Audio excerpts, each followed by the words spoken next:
दोस्तों कैसे हैं आप सब लोग। उम्मीद करता हूं कि सब बढ़िया होंगे। तो आज हम बात करने वाले हैं सक्षम स्कॉलरशिप स्कीम के बारे में। ठीक है, आज हम जो है वो पीएम ट्रिपल से हटकर एक न्यू स्कीम के बारे में बात करेंगे जो कि फाइनेंशियली एड करेगी पीडब्ल्यूडी स्टूडेंट्स को। पीडब्ल्यूडी मतलब जो फिजिकली डिजेबल स्टूडेंट्स होते हैं। ये स्पेशल स्कॉलरशिप स्कीम है एआईसीटी की तरफ से सिर्फ उन्हीं बच्चों के लिए, जिसमें जो है वो आपको पर ईयर का 50,000 रुपीज़ मिलते हैं। ठीक है, ये इसकी मेन बात यह है कि सिर्फ जम्मू कश्मीर के बच्चों के लिए ही एलिजिबल नहीं है। इसमें सब बच्चे एलिजिबल आते हैं जो भी फिजिकली डिसेबल्ड होते हैं। ठीक है, चाहे वो इंडिया के किसी भी स्टेट से हों।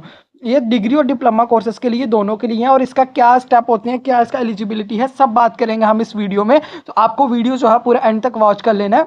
और अगर आप चैनल पर नए हैं तो चैनल को एक बार सब्सक्राइब कर लो, क्योंकि सारी की सारी इंपॉर्टेंट जो भी आपकी स्कॉलरशिप के रिलेटेड जो भी गाइडेंस इन्फॉर्मेशन जो है वो आपको इसी चैनल पर मिलेगी।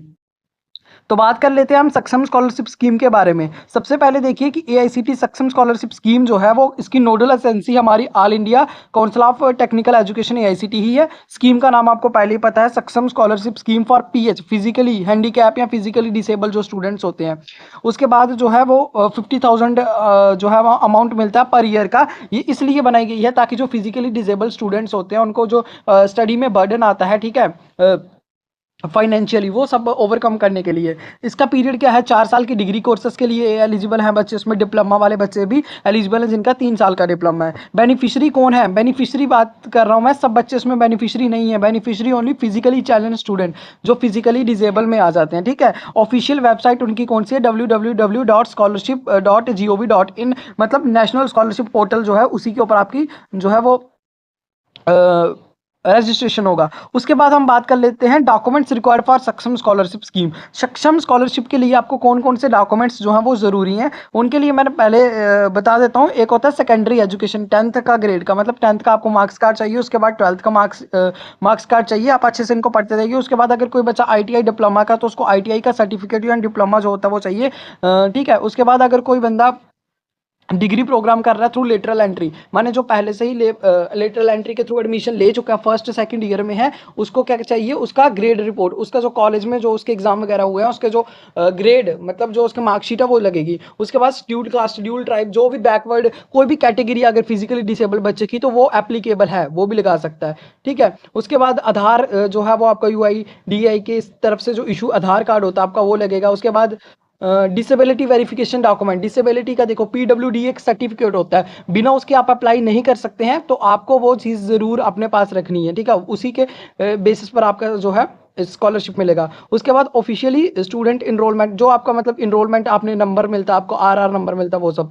Evidence of family, income certificate जो पेरेंट्स का होता है वो चाहिए। उसके बाद अगर कोई बंदा रिन्यूअल फिर से अगर मतलब first year second year third year में लेना चाहता है, तो उसको एडवांसमेंट आगे जो जैसे पीएम ट्रिपल में कॉन्टिन्यूशन अपलोड होता है वैसे ही इसका करना है। तो इसके लिए मैं आपको बता दूं, आप जब एनएसपी की स्कॉलरशिप की पोर्टल पर जाओगे तो वहां पर इसकी डेट जो है वो दे रखी है कि स्कीम कब से कब ओपन है। इसमें आप देख लीजिए 31/10 तक दी गई है। उसके बाद एप्लीकेशन वेरिफिकेशन कब होगा, ये सब आप डिटेल्स जो है वो उनके पोर्टल पर जाकर देख सकते हैं। ये था आपका किसके लिए, ये देखिए आपका टेक्निकल डिग्री के लिए। और ऐसे ही सेम टेक्निकल डिप्लोमा के लिए भी है, उसकी भी डेट्स दे रखी हैं। डिग्री और डिप्लोमा दोनों बच्चे जो हैं वो इसमें एलिजिबल हैं। इसके अलावा हम जो अब मेन बात कर लेते हैं कि इसमें एलिजिबल होने के लिए आपका क्या क्राइटेरिया पूरा होना चाहिए।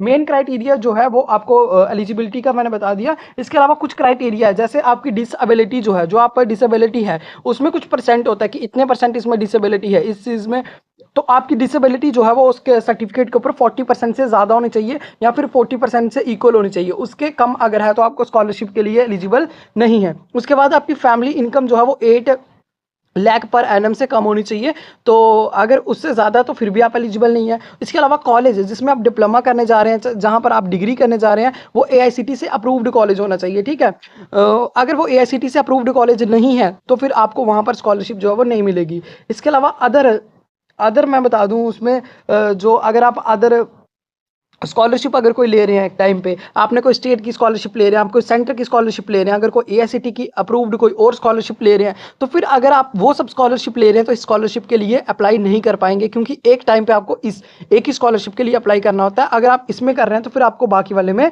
नहीं करना है। ठीक है, अगर आप बाकी वाले में भी कर रहे हैं तो फिर आपकी ये स्कॉलरशिप जो है वो आपको नहीं मिलेगी।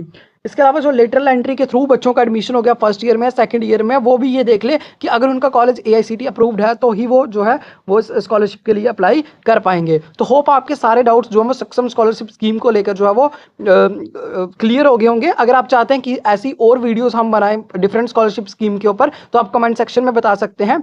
और बाकी चैनल को यार जो है, अगर आपको ये वीडियो अच्छा लगा तो वीडियो को लाइक करो, दोस्तों के साथ अपने जो है जो फिजिकली डिसेबल स्टूडेंट है उनके साथ इन्फॉर्मेशन को शेयर करो और चैनल को सब्सक्राइब करो। Okay, thank you.